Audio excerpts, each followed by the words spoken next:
สวัสดีพี่น้องสวัสดีเด้อมื้อนี้มาเฮ็ดลาบมักจ่องอีกแล้วเอาสุดแล้ว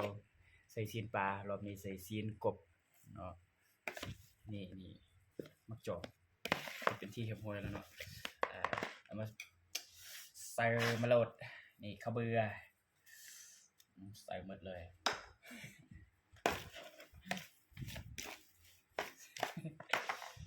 เผ็ดใส่ตัวไทยก็ได้บ่เผ็ด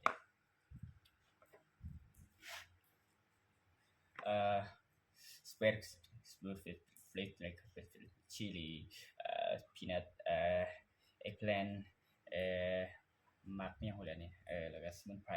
ก็คือเครื่องหอมเนาะใส่ลง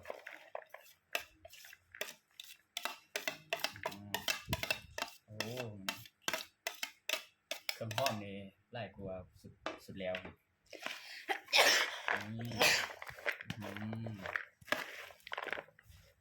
เอาน้ำใส่แล้วค่อยคนสิมันมุนหมด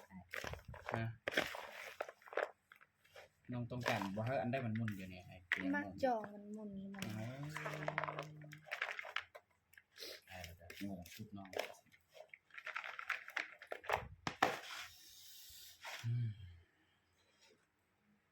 ห้อยกับกบนี่กบอันนี้ห้อยขมไล่พี่น้องแน่นอนกินบ่หมดแน่นอน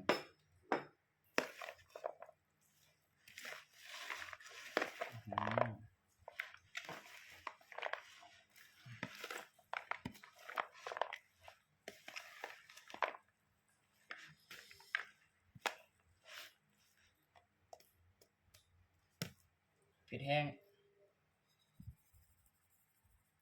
เอาเผ็ดๆนี่จริงๆรู้สึกแซ่บท้องปากเนี่ยก็สำคัญไล่อยู่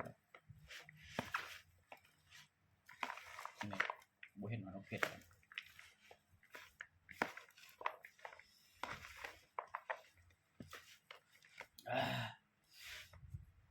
นี่เบิ่งอันนี้น้ำซุปมันเนาะพี่น้องเนาะปรุงแล้วปรุงแล้วเดี๋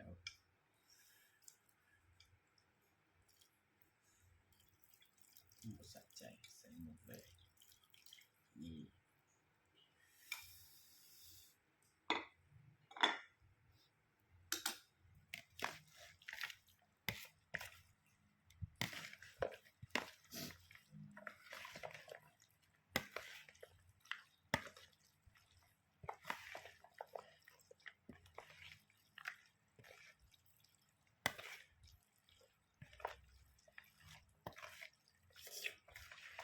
เป็นตะกินบ่พี่น้องเป็นตะกินบ่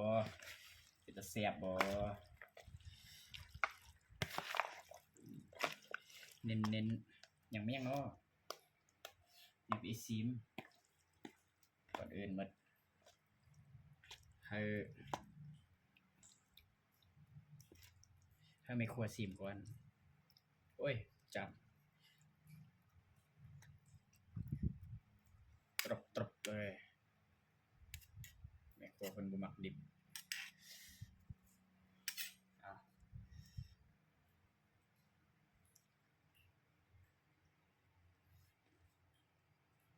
อธิบายมาเบิ่งเป็นอะไรเผ็ดว่าอย่าบอกแม่บอกว่ากี่เผ็ดแซ่บแซ่บคือว่าใช่ไหมเข้มข้นเนาะแซ่บได้มื้อนี้แซ่บกว่ามื้อนั้น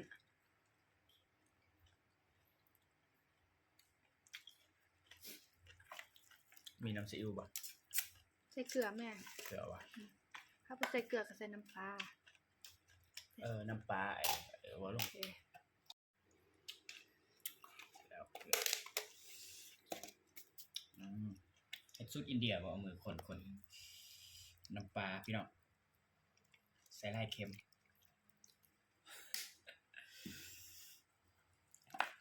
คนอีกรอบรอบนี้บ่คมรู้สึกแล้วนี่มันคมแคนบอกคมห้อยนั่นแหละคมห้อยเนาะรอบนี้ก็ห้อยแต่ ห้อยกับป่ามันรสชาติมันก็แล้วแต่คนมักแต่สำหรับไอ้มันจะคิ้วนิดนึงเพราะไอ้บ่มักป่าอยู่แล้วป่าน้อยแท้มักอยู่ป่าใหญ่อยู่ป่าโถซูมเข้ามาเบิ่งเด้อโอ้เข้มข้นขนาด ค่ะอ๋อมันนี่ค่ะ ซีมตึมรอบหนึ่งก่อนบอกว่าอะไรอย่าห่างพี่น้องนี่คำง่ายๆ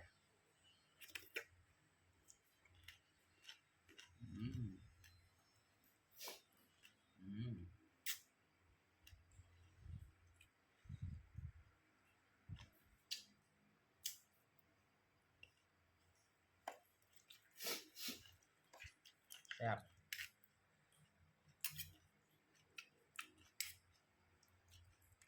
ให้เจ้าซีม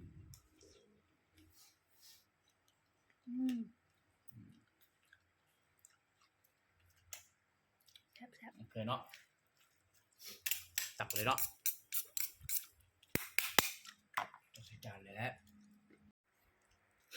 มาพี่น้องขั้นตอนกินแล้วได้เป็นถ้วยเต็มจานพี่น้องเต็มปากเต็มคำ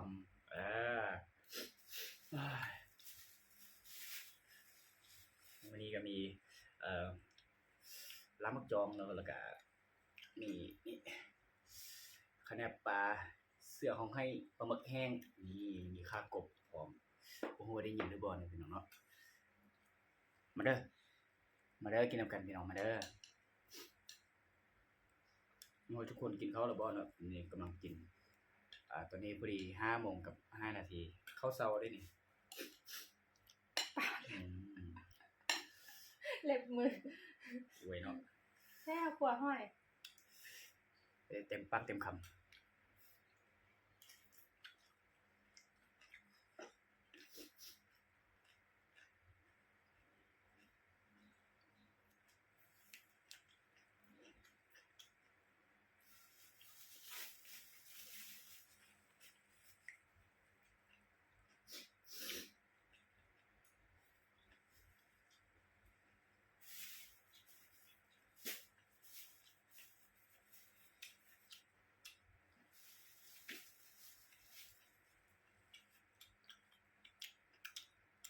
ไม่เด้อพี่น้องแซ่บ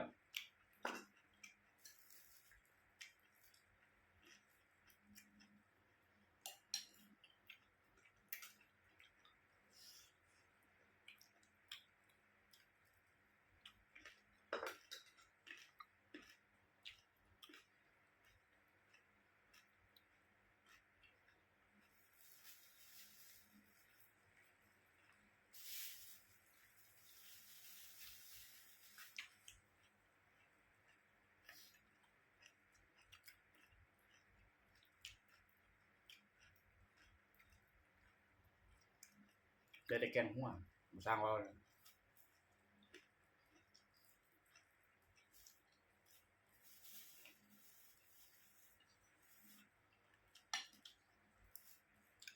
แบบแพลว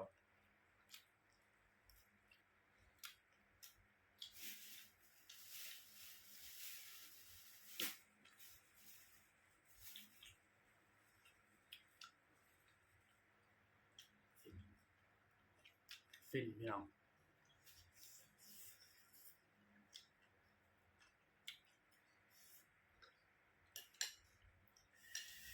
คลิปนี้แซ่บพี่น้องคลิปนี้แซ่บแต่ละคลิปก็แซ่บไปแหละอวดกันแซ่บ